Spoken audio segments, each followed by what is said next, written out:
서울 강남구 대치동. 봄볕이 따스한 4월의 어느 토요일 오후였습니다. 김영숙은 거실 소파에 앉아 휴대폰을 내려다보고 있었습니다. 며느리 박민지에게 전화를 건 지 벌써 5번째였습니다. 여전히 꺼져 있었지요. 손끝이 차갑게 식어갔습니다.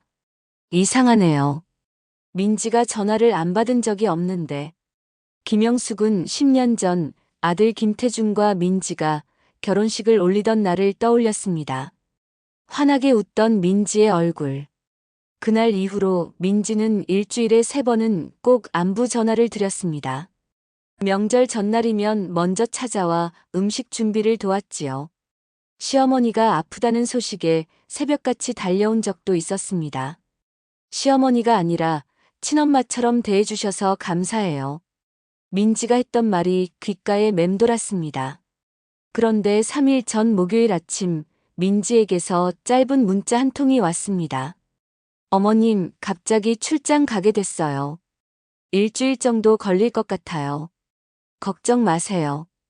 그게 마지막이었습니다. 그 뒤로 연락이 끊겼지요. 김영숙은 창밖을 바라보았습니다. 아파트 단지 놀이터에서 아이들이 뛰어놀고 있었습니다. 평화로운 주말 풍경. 하지만 그녀의 가슴 속엔 불안이 서리고 있었습니다. 바로 그때 휴대폰이 울렸습니다. 이선자였습니다. 여보세요, 영숙이? 선자야. 무슨 일이야? 전화기 너머로 거친 숨소리가 들렸습니다. 우리 도연이 연락이 안 돼. 3일째야. 김영숙의 손이 떨렸습니다. 뭐? 도연이도? 이선자 가족과는 15년 지기였습니다. 아이들이 같은 학원에 다니면서 알게 됐지요. 명절이면 두 집안이 함께 모여 식사를 했습니다. 서로를 사돈 이상, 가족 이하라고 농담처럼 부르곤 했습니다. 이선자의 사위 이도연은 IT 회사에 다니는 성실한 청년이었습니다. 딸 이수진과 결혼한 지 8년. 두 아이의 아버지였지요. 주말마다 장모님께 과일을 사다 드리는 효자였습니다. 목요일 아침에 문자 한 통 받고 그게 끝이야. 출장 간다고. 김영숙은 숨이 멎는 것 같았습니다. 우리 민지도 똑같아. 목요일에 출장 간다고 문자 보내고. 긴 침묵이 흘렀습니다. 두 사람은 서둘러 경찰서로 향했습니다. 실종 신고를 접수하고 기다렸지요. 48시간이 지나야 수사가 시작된다는 말에 속이 탔습니다. 일주일 후 경찰로부터 전화가 왔습니다. 두 분 다 출국 기록이 있습니다. 목요일 오전 11시 15분 인천공항에서 오사카행 비행기를 탔습니다. 같은 비행기요? 네. 좌석도 나란히였습니다. 28호와 28비. 김영숙은 전화기를 떨어뜨릴 뻔했습니다. 그날 저녁 두 집안이 모였습니다. 김영숙의 집 거실. 무거운 침묵만이 흘렀습니다. 아들 김태준은 창밖을 노려보고 있었고 이수진은 눈물을 닦고 있었습니다. 같은 비행기라니 설마. 누군가 중얼거렸습니다. 설마 둘이 함께 간 건 아니겠지? 그 한마디가 공기를 얼어붙게 만들었습니다. 10년 넘게 쌓아온 믿음이 순식간에 흔들렸지요. 서로를 바라보는 눈빛이 달라졌습니다. 의심이 싹트기 시작했습니다. 김영숙은 창밖의 어둠을 바라보았습니다. 오사카 어딘가에 있을 며느리를 떠올렸습니다. 민지야, 넌 지금 어디에 있니? 그녀의 목소리는 공허하게 울렸습니다. 답은 돌아오지 않았지요. 실종 10일째 되는 날이었습니다. 김영숙은 며느리 민지의 방에 들어섰습니다. 깔끔하게 정돈된 책상 위에 노트북이 놓여 있었지요. 손을 뻗었습니다. 떨렸습니다. 며느리의 사생활을 엿본다는 죄책감이 밀려왔습니다. 미안해, 민지야. 하지만 엄마는 알아야겠어. 전원 버튼을 눌렀습니다. 비밀번호 화면이 떴습니다. 김영숙은 며느리의 생일을 입력했지요. 틀렸습니다. 결혼기념일도 아니었습니다. 3번째 시도.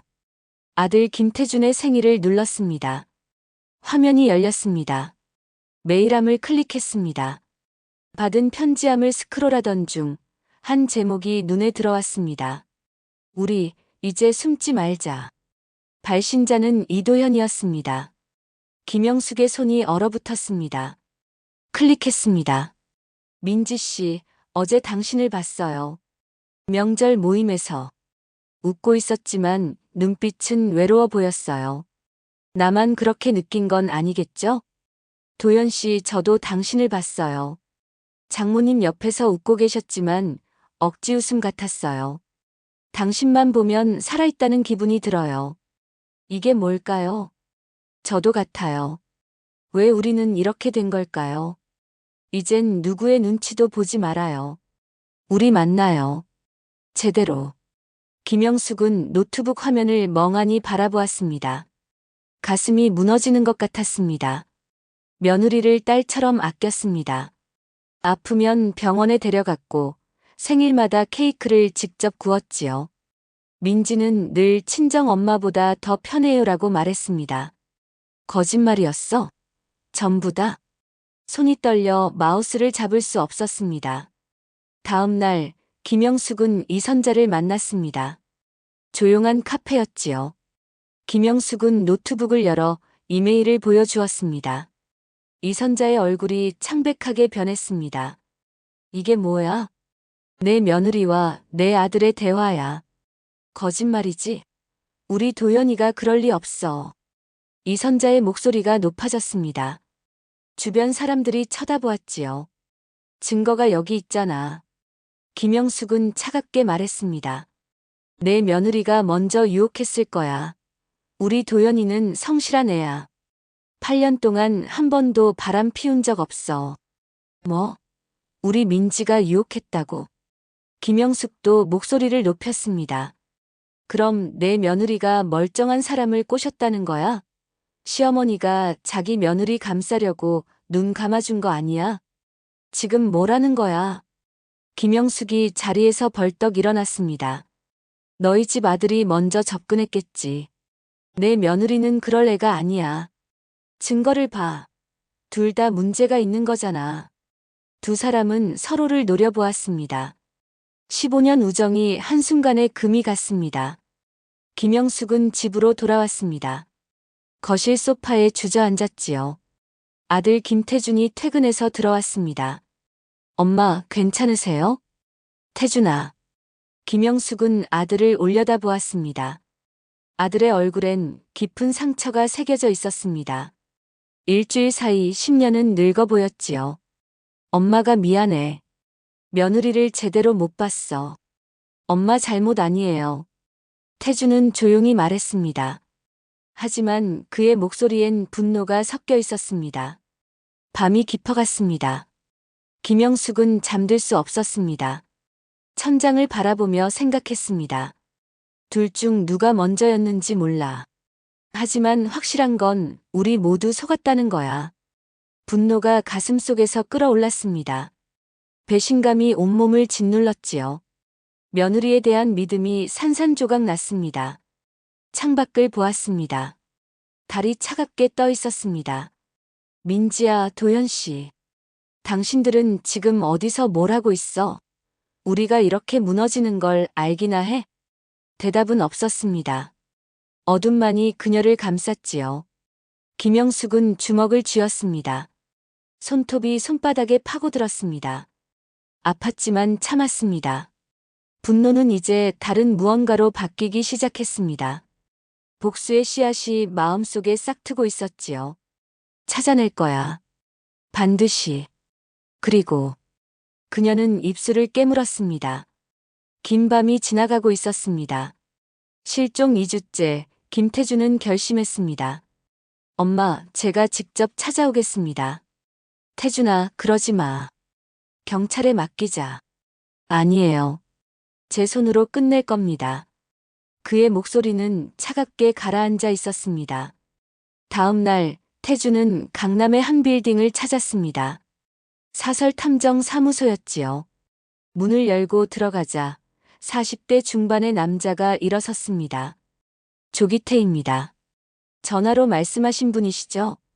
네. 제 아내를 찾아주세요. 태주는 민지와 도연의 사진을 건넸습니다.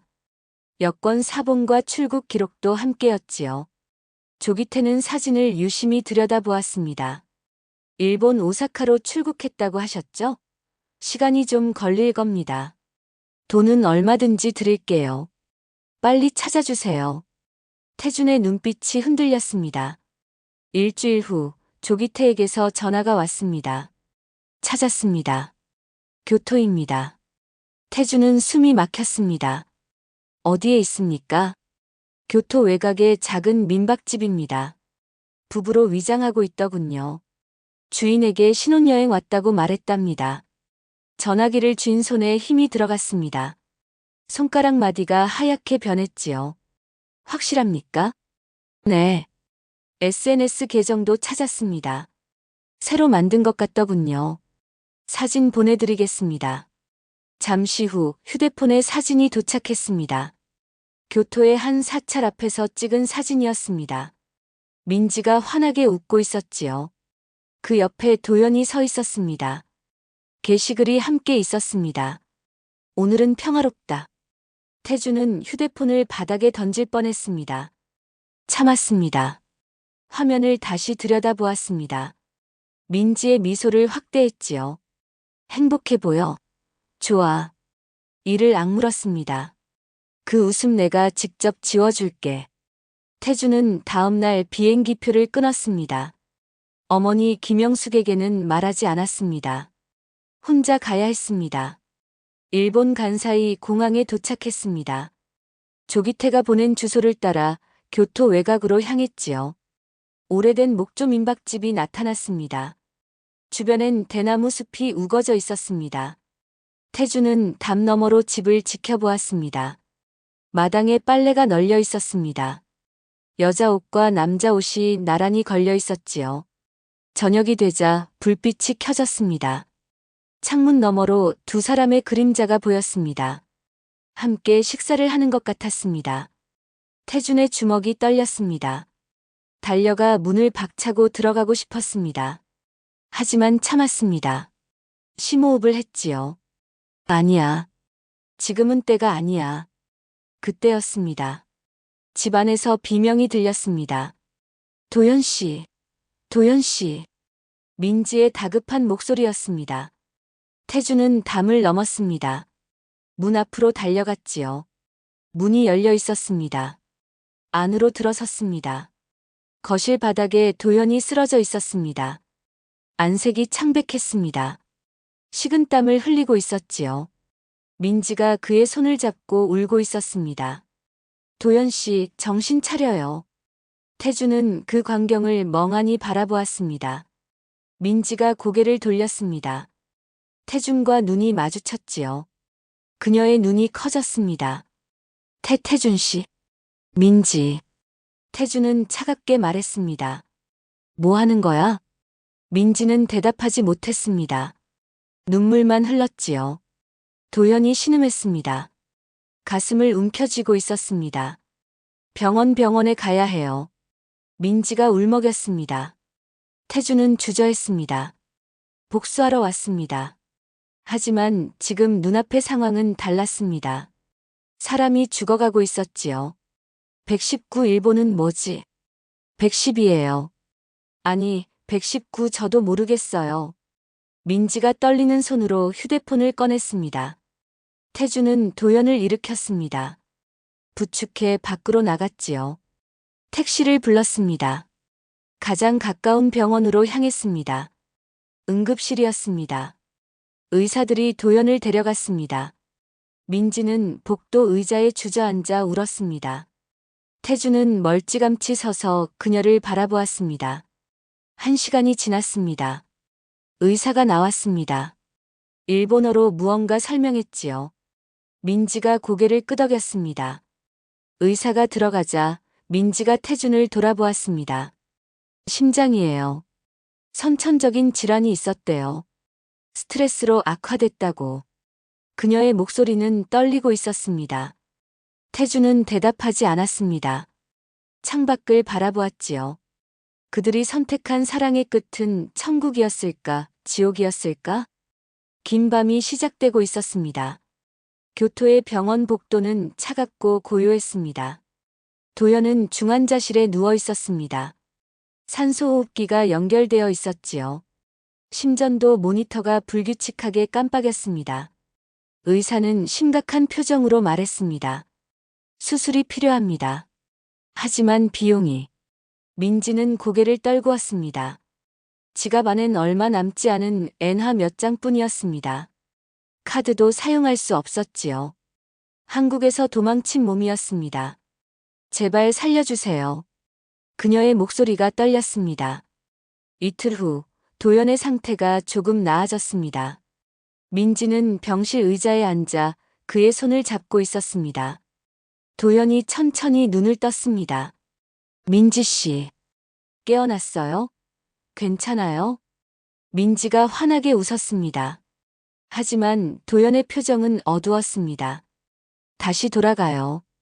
뭐라고요? 한국으로 돌아가요. 내 자리는 여기 아니에요. 도연은 힘없이 말했습니다.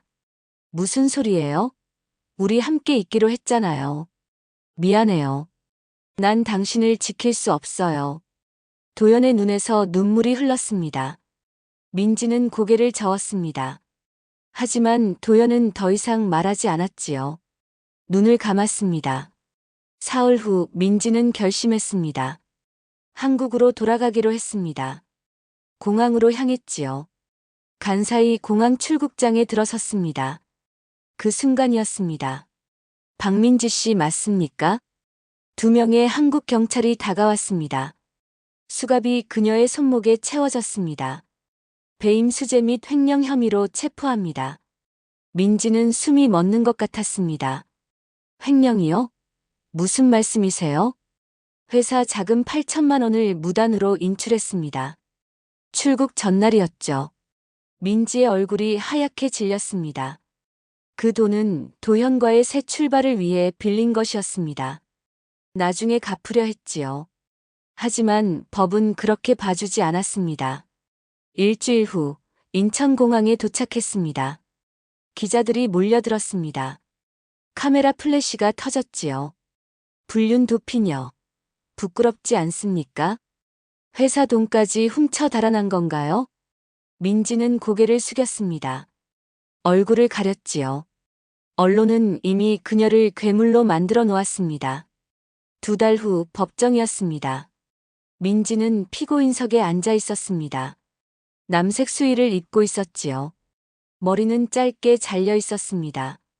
얼굴은 수척했습니다. 방청석에 태준이 앉아 있었습니다. 민지와 눈이 마주쳤습니다. 태준은 차갑게 그녀를 바라보았지요. 재판장이 물었습니다. 피고인 횡령 사실을 인정합니까? 예. 민지는 작은 목소리로 대답했습니다. 휴정 시간이었습니다. 태준이 민지에게 다가왔습니다. 복도 한쪽에서 둘이 마주 섰지요. 사랑. 태준이 비웃었습니다.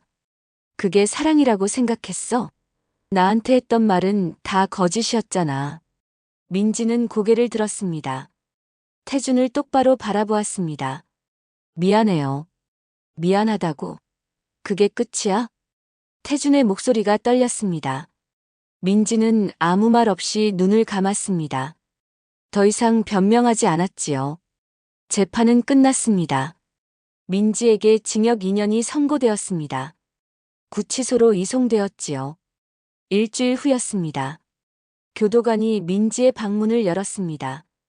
박민지 면회 왔어. 하지만 면회객은 없었습니다. 교도관이 편지 한 통을 건넸습니다.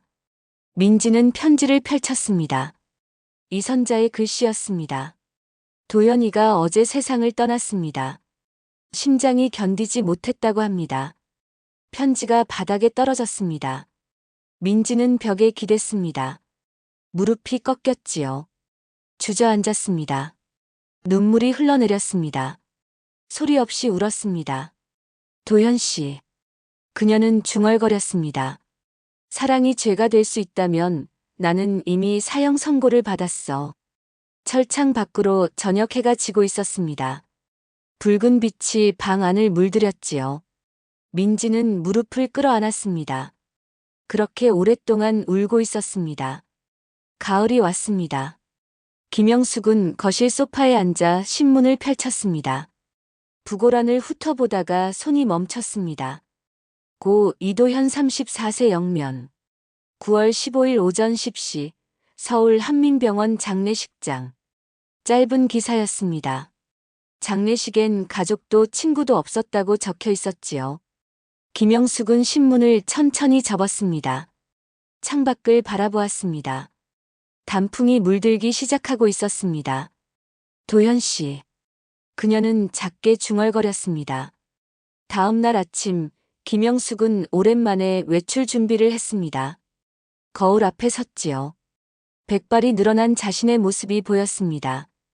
6개월 사이 많이 늙었습니다. 택시를 타고 이선자의 집으로 향했습니다. 아파트 현관 앞에서 벨을 눌렀습니다. 한참 만에 문이 열렸지요. 이선자가 나타났습니다. 그녀도 많이 수척해져 있었습니다. 두 사람은 말없이 서로를 바라보았습니다. 들어와. 이선자가 조용히 말했습니다. 거실에 마주 앉았습니다. 침묵이 흘렀지요. 김영숙이 먼저 입을 열었습니다. 선자야 부고 봤어. 응. 이선자는 고개를 끄덕였습니다. 장례식엔 갔어? 아니, 못 갔어. 참아. 이선자의 목소리가 떨렸습니다. 김영숙은 친구의 손을 잡았습니다. 주름진 손이었습니다. 차가웠지요. 우리 이제 그만 미워하자. 영숙아. 이 나이에 복수해서 뭐가 남겠어. 아무것도 없어. 김영숙의 눈에 눈물이 고였습니다. 이선자도 눈물을 흘렸습니다. 두 사람은 오랫동안 울었지요. 15년 우정. 6개월의 증오. 그 모든 것이 눈물로 흘러내렸습니다. 미안해, 영숙아. 내가 내 며느리를 나쁘게만 봤어. 나도 미안해. 도연 씨를 원망했어. 두 사람은 서로를 안았습니다. 오래된 친구의 온기가 느껴졌습니다. 며칠 후 김영숙은 집으로 돌아왔습니다. 우편함에 편지 한 통이 들어 있었습니다. 구치소 소인이 찍혀 있었지요. 민지의 편지였습니다. 김영숙은 거실에 앉아 편지를 펼쳤습니다. 떨리는 손으로 읽기 시작했습니다. 어머니, 죄송합니다. 저는 사랑을 선택했습니다. 하지만 그 사랑이 모두를 불행하게 만들 줄 몰랐어요. 어머니께서 저를 딸처럼 아껴주셨던 것 압니다. 제가 아팠을 때 밤새 간호해 주셨던 것도 기억합니다. 제 생일마다 케이크를 구워주셨던 것도요. 그런데 저는 그 모든 사랑을 배신했습니다. 이제 깨달았습니다. 사랑은 혼자만의 것이 아니라는 걸. 누군가를 사랑하면 다른 누군가는 아파한다는 걸. 어머니, 용서해달라는 말은 하지 않겠습니다. 용서받을 자격이 없으니까요. 다만 어머니가 건강하시길 바랍니다. 그것만이 제가 바랄 수 있는 전부입니다. 안녕히 계세요, 어머니. 김영숙은 편지를 접었습니다. 눈물을 닦았지요. 창밖을 바라보았습니다. 석양이 지고 있었습니다. 그래, 민지야. 그녀는 조용히 중얼거렸습니다. 내 벌은 평생 그 마음으로 사는 거야. 후회와 죄책감을 안고 사는 거지. 김영숙은 편지를 서랍에 넣었습니다. 천천히 일어섰지요. 부엌으로 갔습니다. 저녁 준비를 시작했습니다. 아들 태준이 퇴근해서 돌아왔습니다. 엄마, 뭐 하세요? 저녁 만들고 있어. 된장찌개 좋아하잖아. 태준은 어머니를 바라보았습니다. 오랜만에 보는 평온한 얼굴이었습니다. 엄마, 괜찮으세요? 응. 이제 괜찮아. 김영숙은 웃었습니다. 저녁 식사를 했습니다. 오랜만에 둘이 마주 앉아 밥을 먹었지요. 아무 말 없이 먹었습니다. 하지만 편안했습니다. 밤이 되었습니다. 김영숙은 침대에 누웠습니다. 천장을 바라보았지요. 누군가를 미워하다 보면 결국 가장 깊이 다치는 건 자기 자신이란 걸 그제야 알았다. 그녀는 눈을 감았습니다. 내일은 이선자에게 전화를 걸어야겠다고 생각했습니다. 함께 차를 마시자고 말해야지. 옛날처럼, 친구처럼. 창밖으로 달이 떠올랐습니다. 고요한 밤이었습니다. 삶은 계속되고 있었습니다.